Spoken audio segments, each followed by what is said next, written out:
Hi. Hello, hello. We're live. I'm very sorry if you're watching the playback. I lied. I said I was going to announce before the next live, and I lied to you. I'm very sorry. I didn't announce it. I just came on.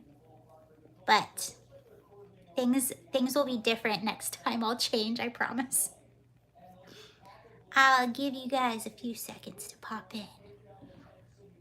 Just, over here watching the new Summer of Love. Nothing too special going on. Nothing we haven't seen before. Although, I don't know, this is a little bit more entertaining. Hello. Welcome. I'm trying to position this right.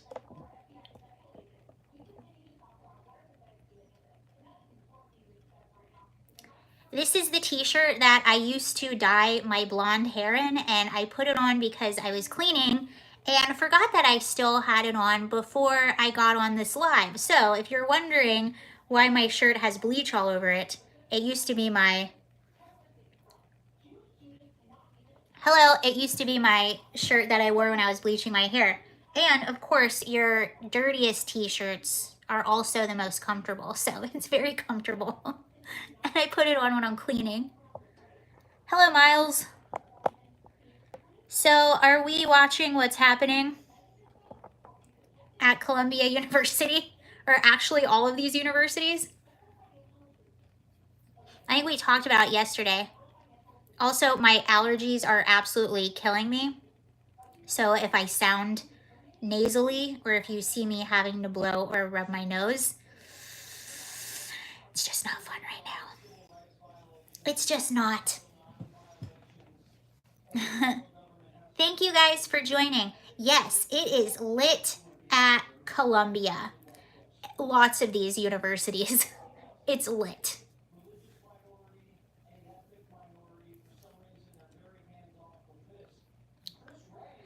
Before we get to that, I wanted to, I don't know if you saw, sorry, I thought I had a message from YouTube.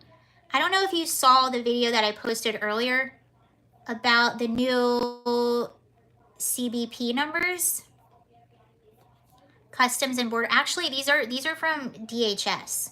Hold on, let me pull this up for you.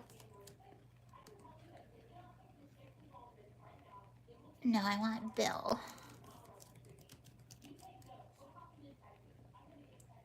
Hello, hello. Bill Melugin. So Bill Melugin broke this earlier. I did a video on it if you want to see all of it.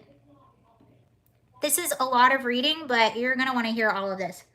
So remember Biden had that CBP One app, that basically allows you to apply for asylum in your home country, and then the Biden admin, or you'll get flown in. Well, now we have a little bit more information on what exactly has been happening with those. So I'm going to read you, there's a long thread by Bill Melugin, but you're going to want to hear this.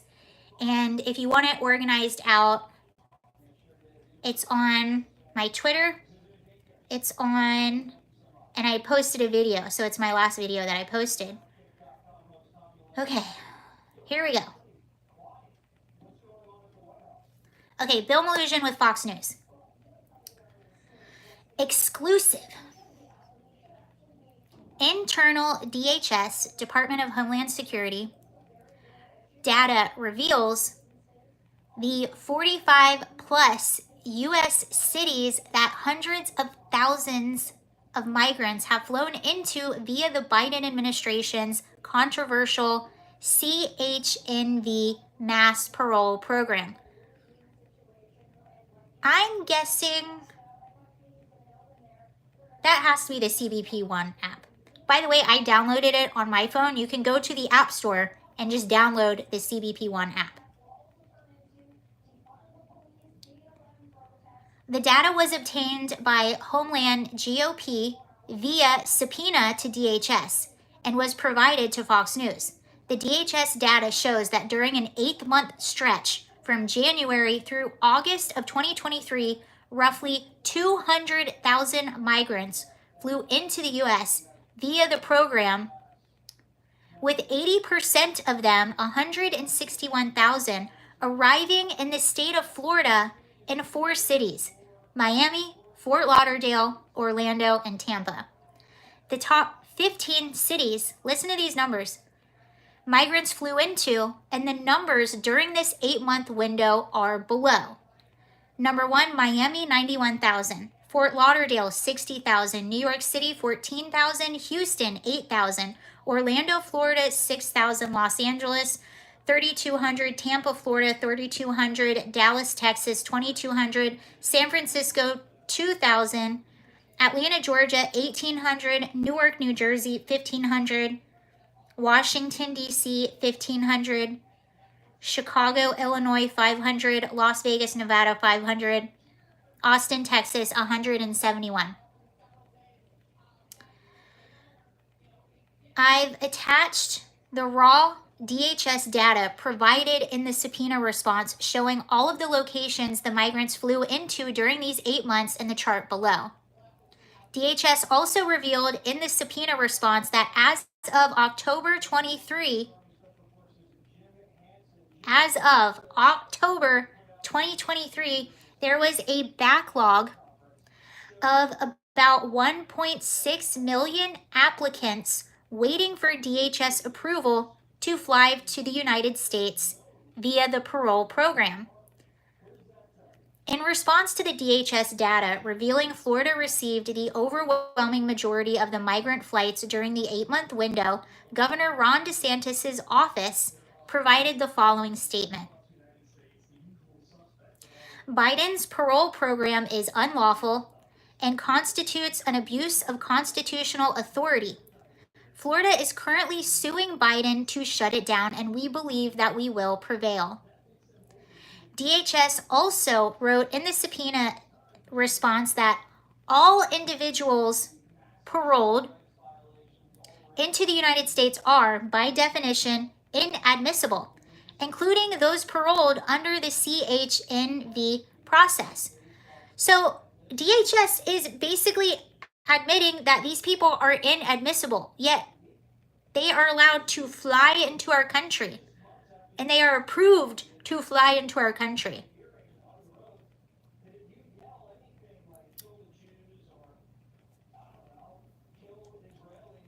Everything is killing me. My eyes, my nose, all of it. Okay. Congressman Representative Mike Green, chairman of the Homeland GOP, told Fox News, what they're essentially saying is that the laws passed by Congress have said that these people are inadmissible. And so they created a program to try to get around those laws. The thing is, they don't have the authority to create such a program. By their own admission, they're breaking the law. Reminder that CHNV parole program created by the Biden admin in January of 2023 allows up to 30,000 migrants from Cuba, Haiti, Nicaragua, Venezuela to bypass the southern border entirely and fly into the U.S. directly from foreign countries for a 2-year humanitarian parole grant if they have a sponsor in the U.S. and are vetted, approved for travel. These are commercial flights and are not funded by taxpayers. That's what they're saying. The program recipient or their sponsor pays for it, and the parole grant allows the recipient to apply for work. The Biden admin considers the program a lawful pathway, and the migrants flying into the U.S. via the program are not included in the southern border numbers. Okay, I'm going to pause right there. No, I'm not. We'll keep going. According to CBP data, at least 400,000 migrants have flown into the U.S. via the CHNV parole program since it first began. So over that 8-month period that they requested that info, that was only 200,000. But since it has been active, they're saying that they've flown in, since it's been active, a little over 400,000 migrants. 154,000 Haitians, 95,000 Venezuelans, 84,000 Cubans, 69,000 Nicaraguans. So far, legal challenges to this controversial parole program have failed in court. Shocking. A Texas lawsuit was dismissed earlier this year after a judge ruled the state didn't have standing to sue. More lawsuits are pending. So it's important to know there are more lawsuits that are pending. The Biden admin says the program is a lawful use of executive parole authority.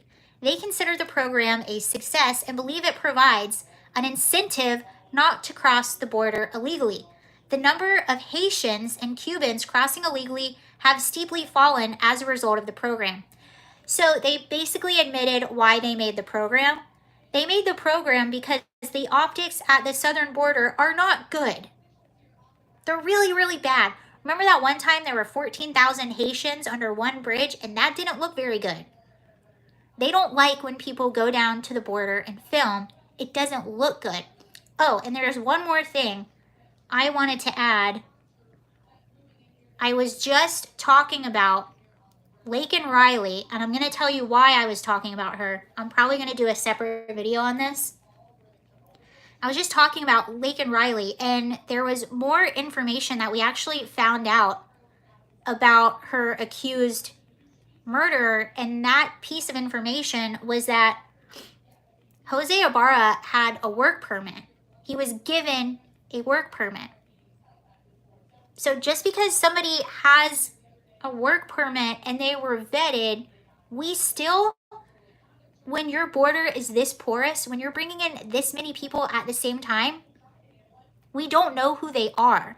And obviously, they're overlooking things they normally wouldn't overlook because so many people are coming at the same time. They even admitted it right here. They admitted it, that the majority of the people they're letting in are inadmissible. So they're saying it.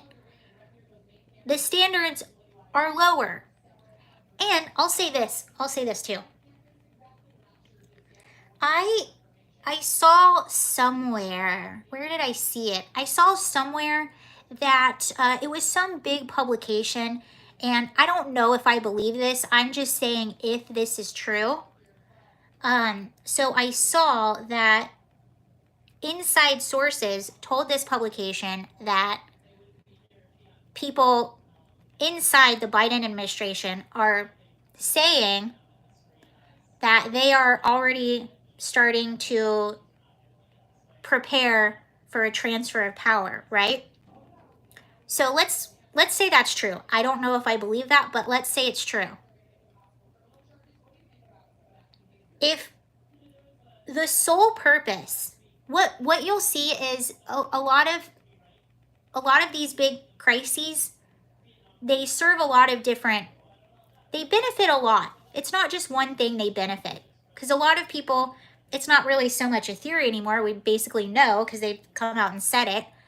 You know, a lot of people suspect that our border is open in hopes to inflate census counting to give Democrats more seats so they can win more elections, which I do think that's true.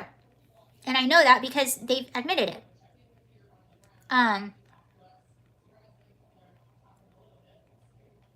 But what is another benefit that this could possibly have? We know that this, maybe for some, this is humanitarian. They want people to come in. But for many, it's not. Because if you're looking at how a lot of these people live in the United States, they're living in shelters. Some of them don't speak English. Some of them can't read or write. So who is this? And you're causing able-bodied people that would actually help make these countries better to leave en masse to come here. So who does it really benefit? That's what you have to ask. It doesn't seem to be benefiting us. Does it seem to be benefiting the taxpayers or the cities that they're going to? It doesn't even really seem to be benefiting the migrants themselves as they're complaining about the food and the conditions that they're being forced to live in.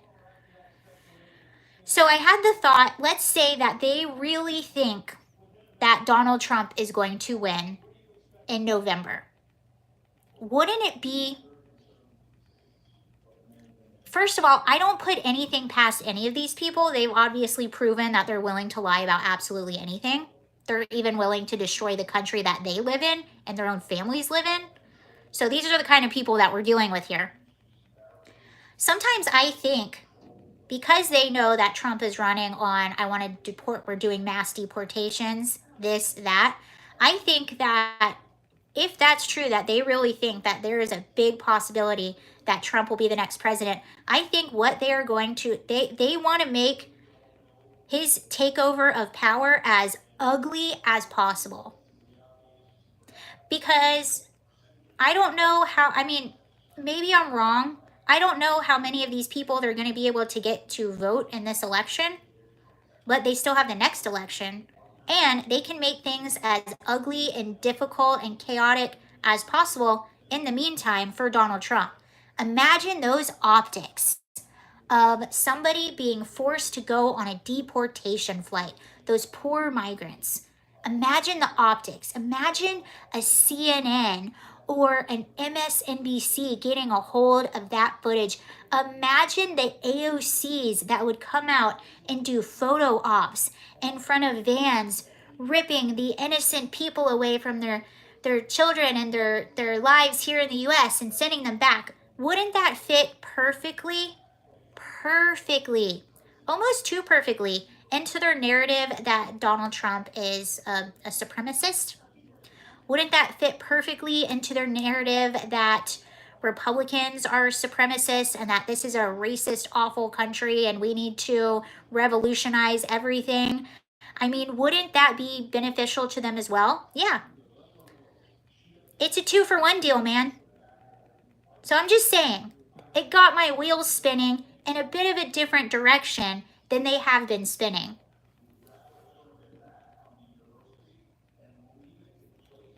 And what's really sad, and the worst part of all of this is that they're not just doing it to Donald Trump. They're not doing it to me. They're not doing it to you. They're doing it to everyone. They're doing it to the country their very own children are growing up in. Yeah, that's a good point. Sir TDS said, if it's such a horrible country, essentially, why would they come here in the first place? Yeah, I know. Who's going to their countries? No one.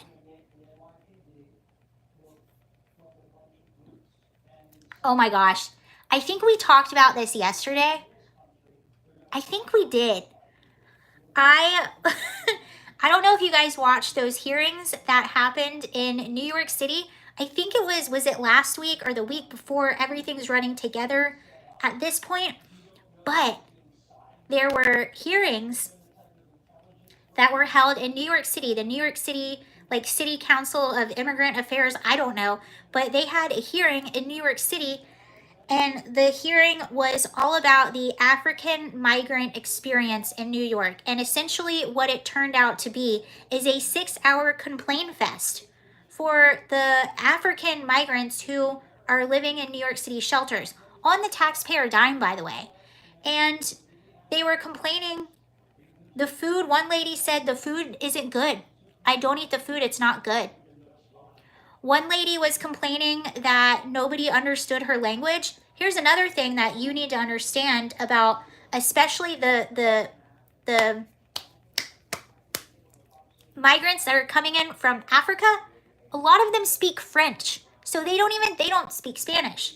We're a country that if someone has a second language, more than likely it's going to be Spanish. If you are learning to be a social worker, it's always good to know Spanish as a second language. But now you're adding in, you have hordes of migrants and hordes of immigrants from other countries that's not our second language. That's not what we know. And they're coming over, they know zero English. And so this woman who was complaining in New York City Council was illiterate. Not only did she not speak English, she was illiterate, so she couldn't even read and write in her own language, much less English. And she was complaining because where she came from in Africa, There were like 500 dialects and everyone understood everyone. And she was basically accusing New York City of being xenophobic because no one understands her. And New Yorkers are not taking the time to learn 500 dialects. They're paying for her shelter. They welcomed her.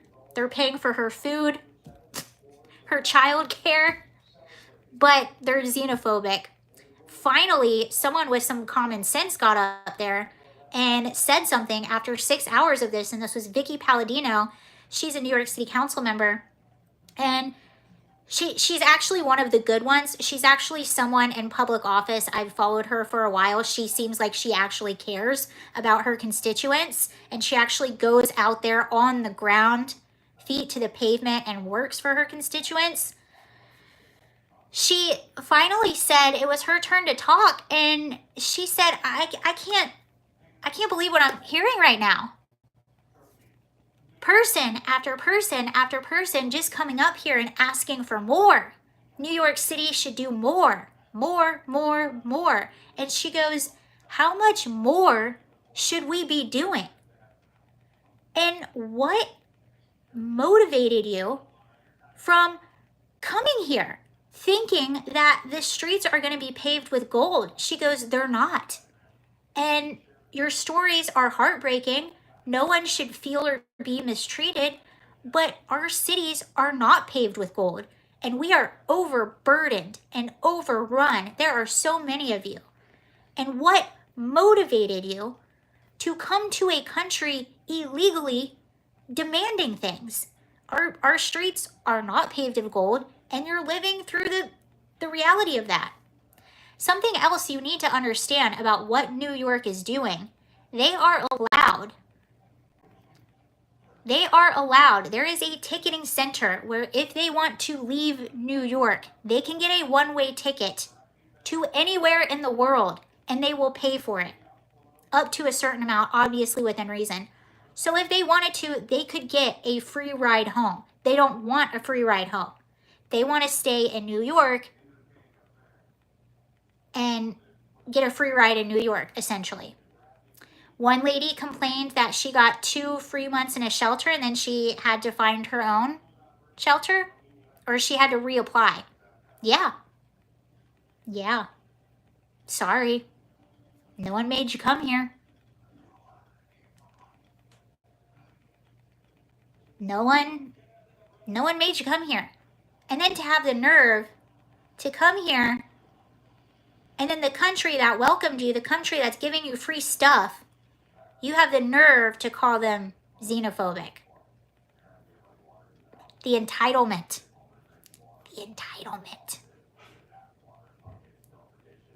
But I'll tell you where the entitlement originally comes from. The people that are manipulating them and selling them trips to the U.S. That's how they're able to manipulate them to get them to fork over money to pay a smuggler and to leave their families. They say once you get to the U.S., you'll get free health care. You'll get free housing. So they come here with that expectation. And then they meet the little leftist activists, the little Antifas, the little dirty, the little nonprofits and the charities that have their hands in dirty business. They come in contact with those people, and then those people put things in their heads. You deserve this. You deserve that. Yeah, we're a race. This is a racist country. They're xenophobic. So at the end of the day, you can almost see, I don't respect the choices they make, but you see where the entitlement comes from.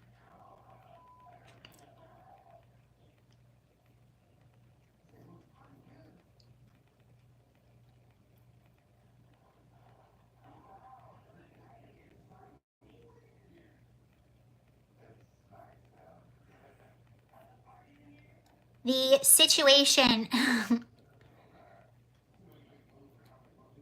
police have entered Columbia and are clearing out.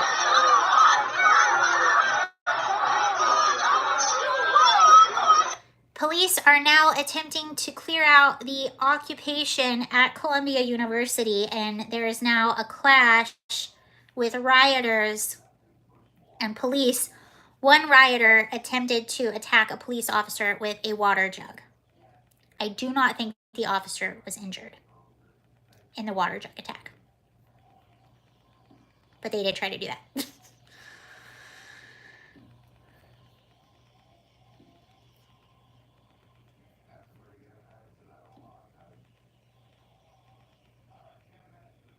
Oh, okay. This is lovely. So the students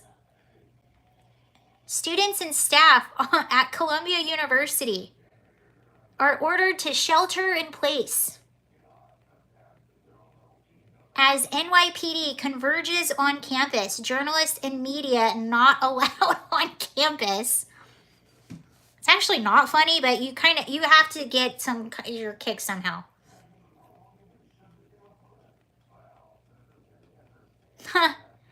The NYPD, this is Viral News NYC. So I follow him on Twitter. He's a good follow because he lives in New York City and he's always on the ground filming all of these things. He also knows a lot of the anarchist groups by now because he's at so many. So he kind of gets like inside information. And he said the NYPD scanner is being monitored by anarchist groups. They are listening closely to every move the NYPD is making. What a mess.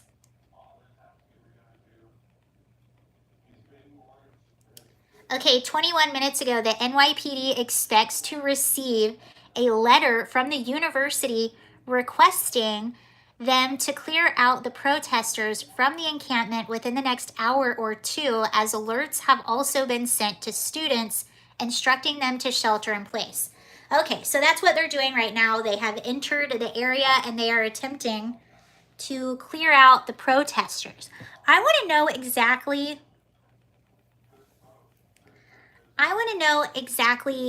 who gets arrested that was not attending. I would be curious to know.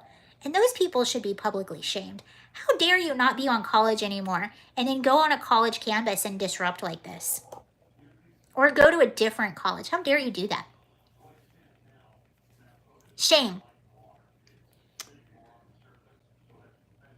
Nicole Maliatakis says, stay safe, NYP. Columbia University's weak president took so long to act and allowed the situation to get out of control. Now our men and women in blue are entering an escalated and more dangerous situation. That is so true. So many of these things, all of these things, you guys, like whenever you have the right to peacefully protest, you don't have the right to block intersections. You don't have the right to occupy buildings, to block public campuses for students that pay tuition, or private campuses, mind you. For students that pay tuition, you don't get to do that. But these leaders are so cowardly, they don't allow police to go in and act. There's so much violence that would have been prevented in 2020 at a lot of these things if police took matters into, if they were allowed to act. There are a lot of people that would still be on this planet that lost their lives in the riots of 2020. None of that would have happened if police were not ordered to stand down. Kyle Rittenhouse never would have happened if police were ordered to stand down. He never would have been, or if police were not ordered to stand down. Kyle never would have been there. Sequoia Turner, the 8-year-old little girl, by the way, I believe her family is suing the city of Atlanta because Sequoia Turner, the 8-year-old little girl who lost her life when her mom was trying to turn around a car because protesters took over the burnt down Wendy's and they were allowed to occupy that place. So Sequoia Turner's not here, and her mom's actually suing because she said the mayor and the police knew this area was occupied and they allowed it to continue. They were told to stand down. And this 8-year-old little girl lost her life. So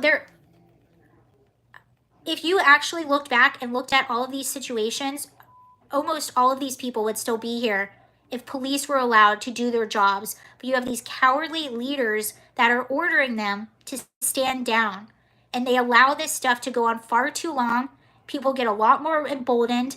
They get a lot more dangerous. A lot more bad actors are attracted to it. Same thing happened in Chop. I think, did 2 boys lose their lives in the Chop? At least one did. He was young. Same thing. If they would have shut it down in the first place, none of that would have ever happened. And you know what? If they would shut these down in the first place, not only would they not get this bad, fewer and fewer people would try it. Fewer and fewer people would feel emboldened to protest in this manner. You're allowed to peacefully protest. You're allowed to do that. You're not allowed to do this stuff. And they put their officers' lives at risk. They put innocent students' lives at risk, innocent teachers, staff, and even the people that are there for bad reasons. They're putting their lives at risk. Sometimes you look at this stuff and you're just like, where did David Dorn? Absolutely.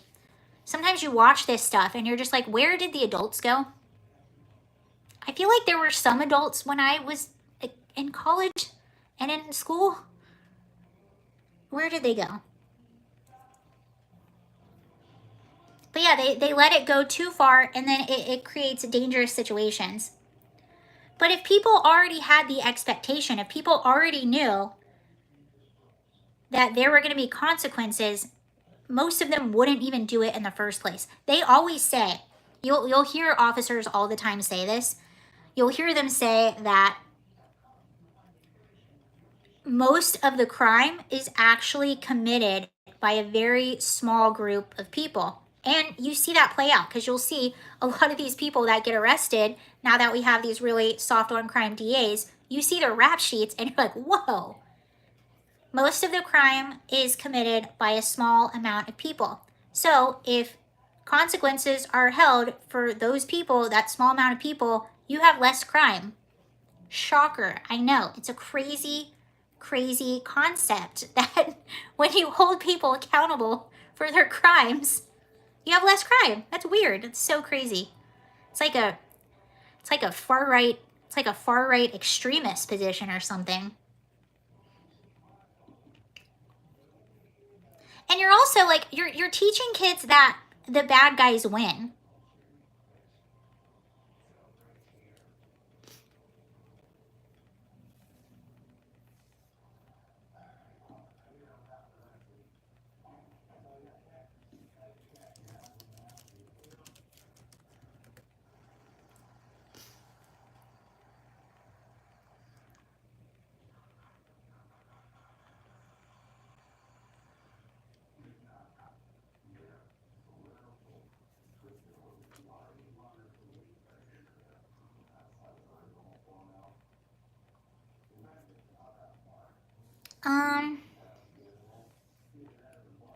Okay, I want to read you this update. So there is another girl that she did get attention, but Laken Riley got a lot more attention than her. I think because they actually had a suspect for Laken. Rachel doesn't. So back in August of 2023, a woman was brutally murdered. And I've been thinking about her a lot. So that was almost 9 months ago. I was thinking about her a lot when... Okay, I got it. I was thinking about her a lot when the Laken Riley story broke, because there were a lot of similarities. So Rachel was a 36-year-old mother. Here, I'll just read to you what happened. This is Maryland, by the way. 37, I'm sorry. Hartford County Sheriff Jeff Gawler on Monday said his gut tells him the suspect in Rachel Morin's August murder stalked the mother of the 5 before brutally killing her. Morin, 37, was running along the Mon Pa Trail, a pedestrian trail in Bel Air, a quiet and typically safe town about 28 miles northeast of Baltimore, August 5th, 2023, when she vanished. Authorities found her body the next day in what Gawler... Yikes. Okay. Authorities found her body the next day in what Gaylor previously described as a horrific homicide. I've been doing police work for over 40 years, he says. My gut tells me she was stalked, but until we catch this person, it could have been a crime of opportunity. He could have laid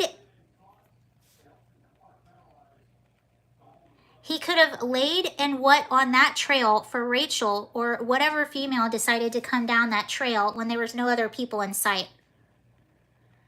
Captain Andy Lane, who appeared as a guest on the episode, so this is coming from the sheriff's podcast,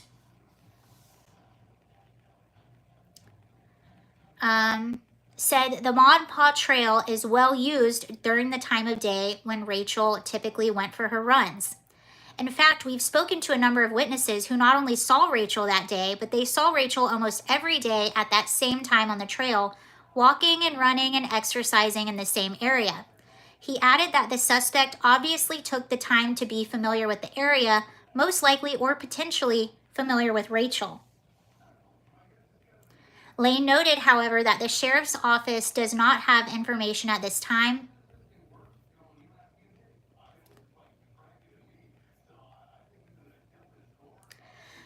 But until we have him in custody and we can say that 100%, it could have likely been that he just picked a location and Rachel was the unfortunate person that crossed his path.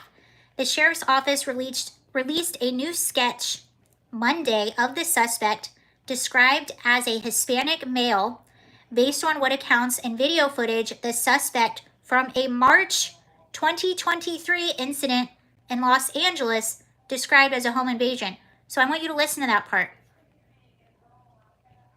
This happened in August of 2023 to Rachel in Bel Air, Maryland. They found DNA on him. That's how they were able to get this match. So the DNA, they have no name for the DNA, but a match did come up from a home invasion months earlier in March of 2023 in Los Angeles.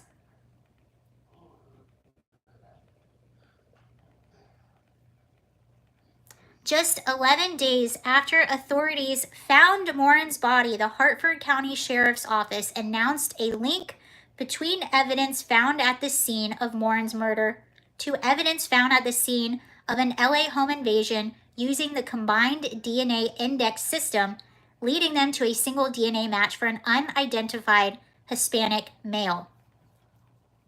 The Los Angeles Police Department collected a hat left behind at the scene of the March 2023 home invasion that turned violet, leaving multiple people, including minor children, injured.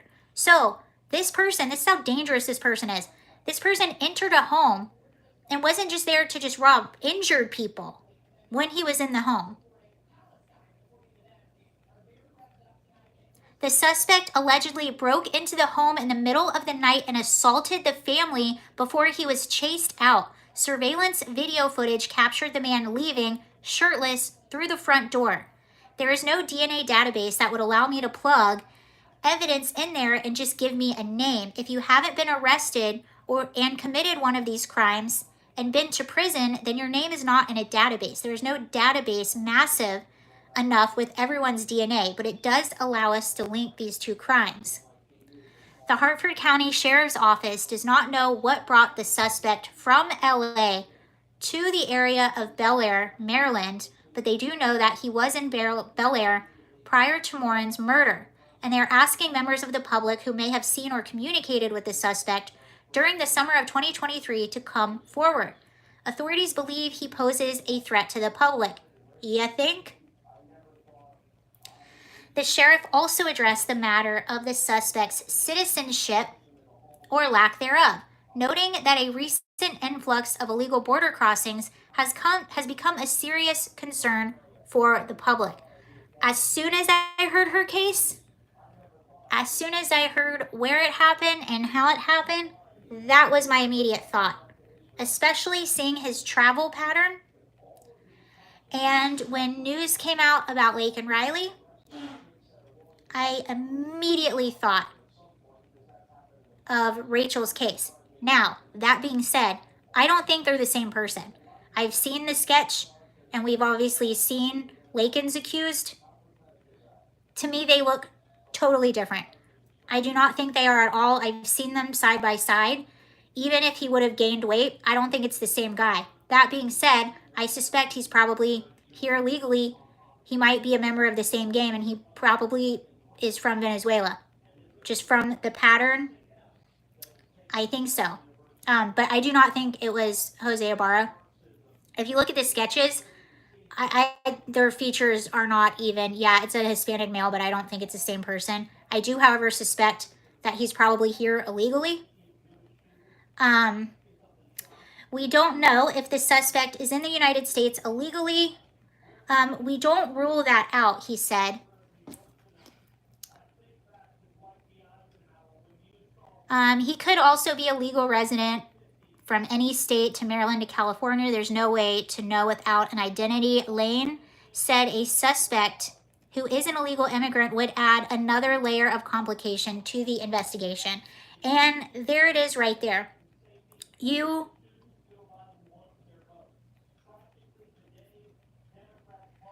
The parents,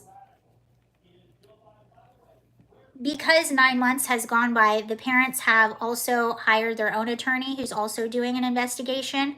They have paid for ads to go up in Spanish and in English, not only in Maryland, not only in Los Angeles, but also in border towns.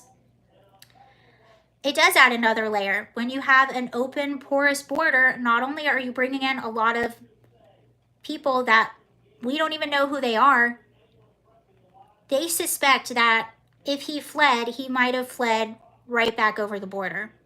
So if he did flee right back over the border, that does add another layer of complication. Also, if he was arrested in a different country, they might not have that. You don't know who this person is. So they are offering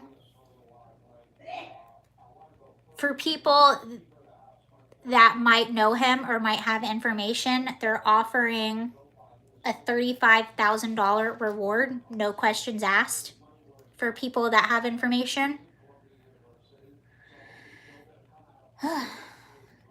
Something else that was very similar, again, I don't think it's the same person, but something else that was very similar in Rachel's case, well, one, it happened in broad daylight on a trail that is known to be a very popular trail.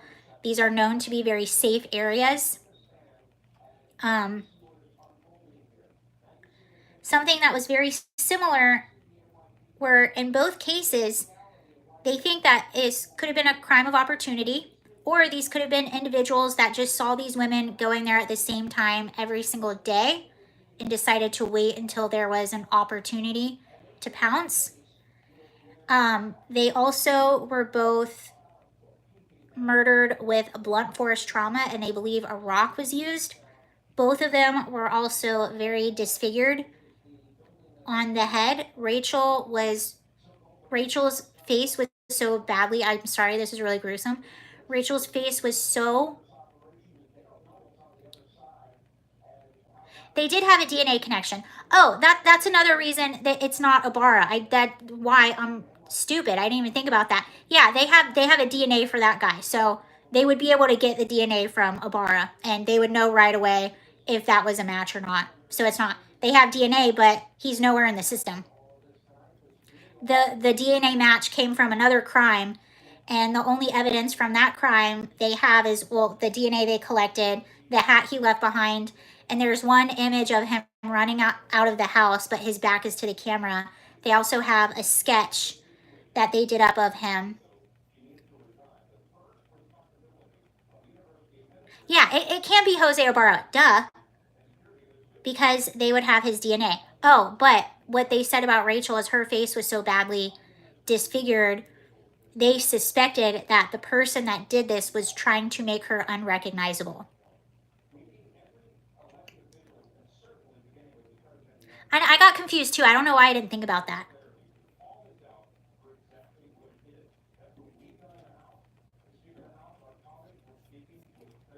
Because I remember thinking in my head, You know that Rachel's mom, when that happened to Lakin, you know she probably heard about that story, and you know her thought was, that's very similar to what happened to my daughter. So my thought was, wouldn't she ask that question? So there must be something that ruled him out. Duh, DNA.